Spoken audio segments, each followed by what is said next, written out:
Good morning once again. My name is Apostle Hephzibah, the senior pastor of Glory House of Covenant Ministry International, Makurdi, Benue State, Nigeria, and also the president, Women Arise and Support the Vulnerable initiative. This morning, by the grace of God, I want to speak with you on the topic I title, No More Barrenness.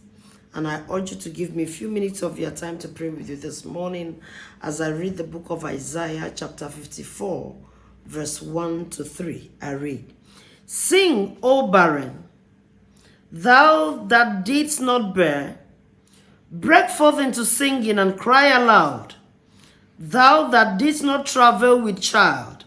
For more are the children of the desolate than the children of the married wife, said the Lord. Enlarge the place of thy tent, and let them stretch forth the curtains of thine habitations. Spare not, lengthen thy cords, and strengthen thy stakes, for thou shalt break forth on the right hand and on the left, and thy seed shall inherit the Gentiles, and make the desolate cities to be inhabited. Now, I want to speak on barrenness, not just those that are not having children. Barrenness is that inability to reproduce. Barrenness can also be said to be emptiness. Barrenness can be said to be any act of unfruitfulness when things are not working the way it should work. When you work so hard and see little, that can be termed barrenness. When you have done everything you should do in life and yet have no good result, that can also be termed barrenness. When you work and at the time that you are supposed to be paid, they give you stories and throw you out, that is barrenness. When you are up to the age of getting married and suitors are not coming, or suitors keep coming but none is serious to take the journey to the end, that is barrenness. When your career is no more speaking good fruit, while you see others that are not better like you doing well, that is barrenness. When the people that you are better than by intellect or by every assessment are doing better than you, and yet you cannot explain why you are redundant, that is barrenness. And the passage says, don't look at that state where it seemed as if nothing is working. Don't look at that circumstance when it seemed as if it will never work at all.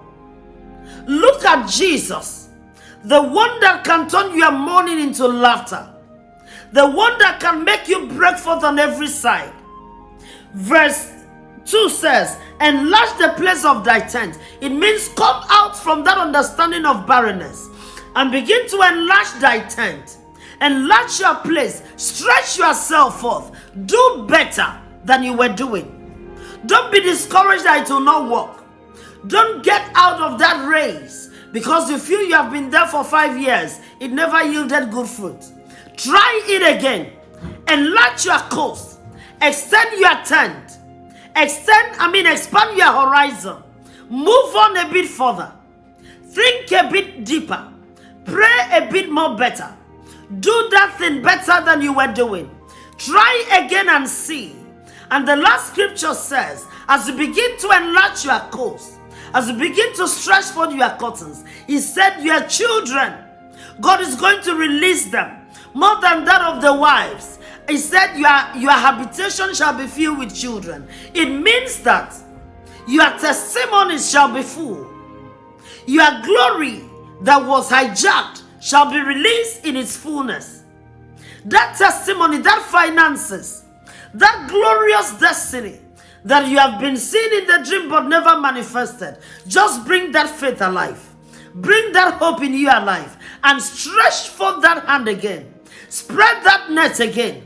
And draw it back and see the kind of harvest you are going to get. And so whatever thing that failed yesterday, it will no longer fail if only you can apply this faith and stretch forth your net. They said it will never work, or you saw it. You have done the best you could do. Let me tell you, this time you may not even do as good as you were doing before, but it will begin to yield fruit. Why? Because the mouth of the Lord has spoken that you are no more barren, that your house shall be inhabited by so many children that you may not even be able to count. And so I break that siege of emptiness out of your life.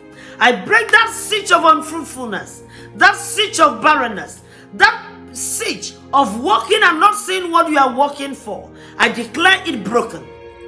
That siege of working and not being paid for, I declare it broken. That siege of doing business, you sell things and people take delight in owing you, and because of that the capital gets drowned. I speak to you today, the people that were owing your money, I command that in the next 72 hours they will no longer rest until they return that money to you. And I declare, everything you lay your hands upon today must definitely work. And then for you that was barren, in the area of fruitfulness, I command that womb to open.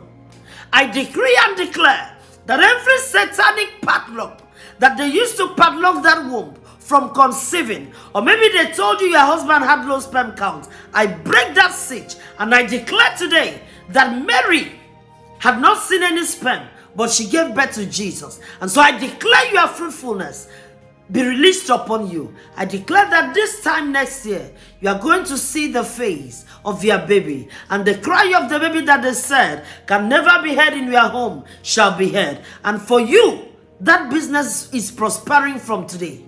That job is going to take shape.